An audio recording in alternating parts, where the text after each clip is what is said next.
Our next excursion into polar coordinates talks about a way to generate what really can be called polar graph paper.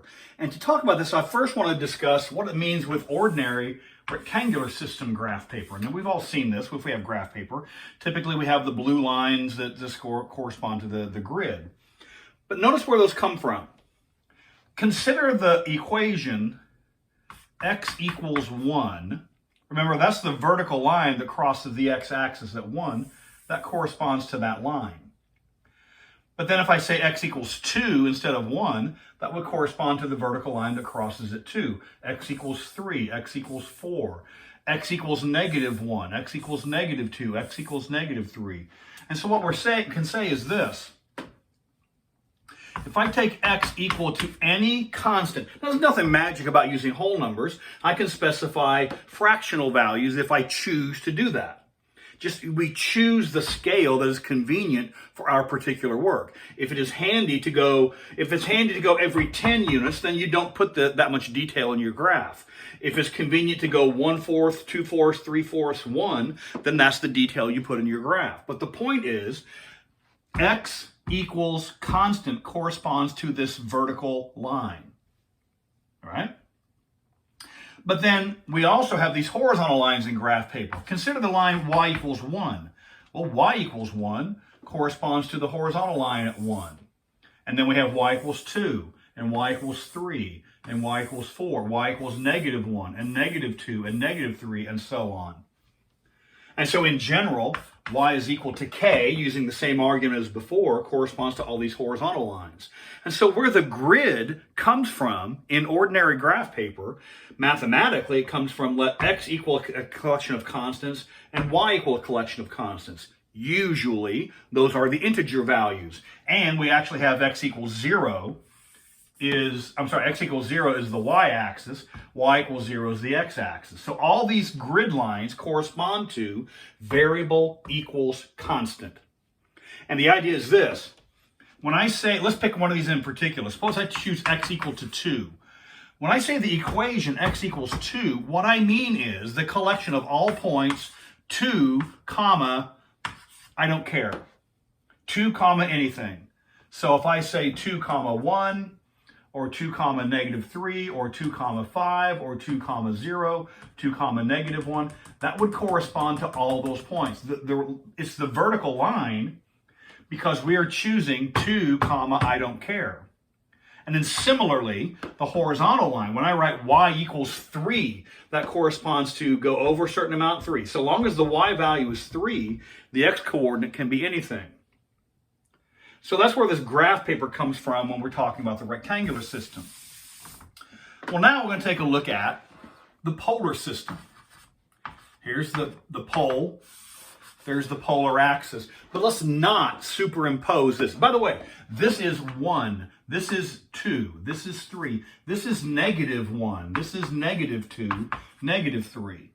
We explicitly put negative 1, negative 2, negative 3 here because anything to the left of the origin is considered negative, typically, and anything to the right is positive.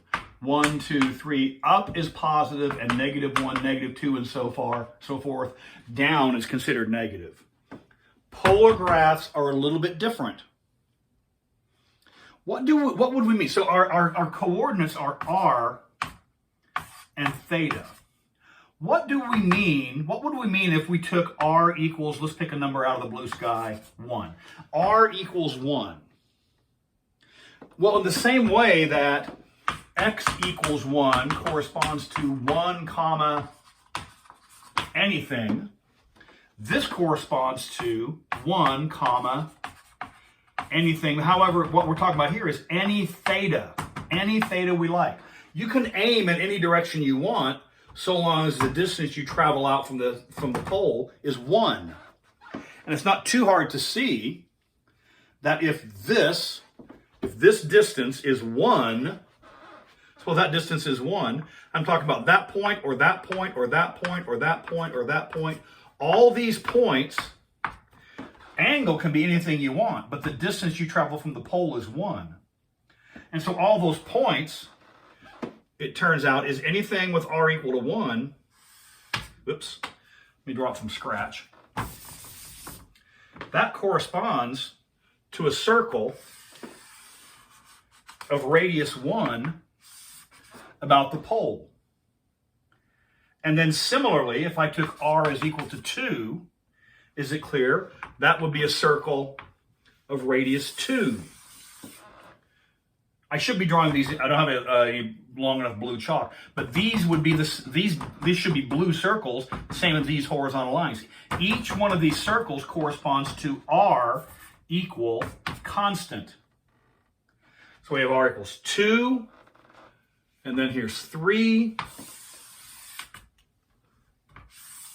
and then we have 4, and show out as far as you care to go. Each one of those is directed distance 1 from the pole.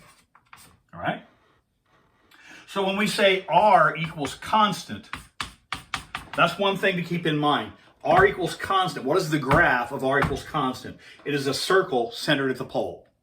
The graph of r equals 7 is a circle of radius 7 centered at the pole. The graph of r equals 2 is a circle of radius 2 centered at the pole. What is a bit tricky is, what do we mean by r equals negative 2? Well, it means if I'm aiming in this direction, you actually back up 2 units and hit this point. If you're aiming in, let's say, this direction, you actually back up 2 and hit this point. So r equals negative 2 is the same circle of radius 2 as r equals positive 2. It turns out that is an advantage, not a disadvantage. So, r equals constant are circles centered at the origin. All right.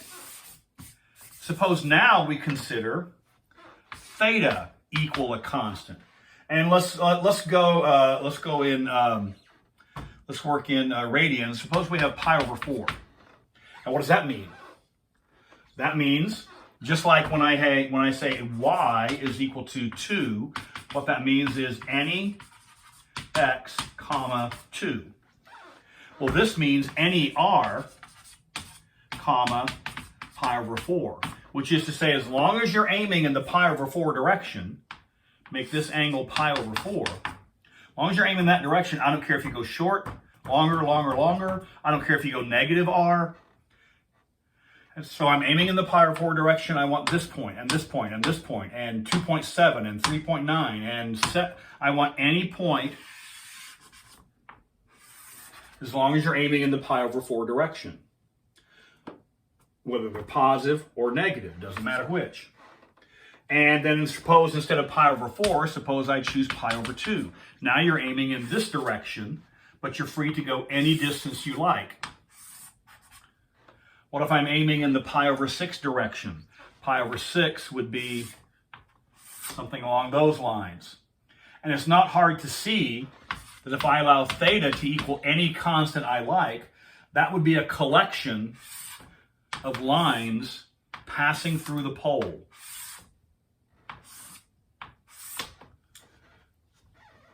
Let's make this one. And so you can create, what happens is, and then we have this line in this direction, right? What essentially you have is almost like a sonar window on a screen. You have, it's like a bullseye with these lines passing through the center. This corresponds in polar coordinates to this structure in rectangular coordinates. If you go on the internet, and if you go on Google and you Google polar graph paper, you get probably 100,000 of different varieties of graph paper of different complexity, different sizes, and so you should feel free to use whatever polar graph paper you like. For exam work that we will be doing in our course, any graph that you need, I will provide for you. But that's how polar graph paper works, and it corresponds to, the big notion is r equals constant is a circle centered at the origin. And a really big deal is theta equal constant. Theta equal constant is a line passing through the pole. Theta equal constant is a line passing through the pole is going to be of particular importance in our work going forward.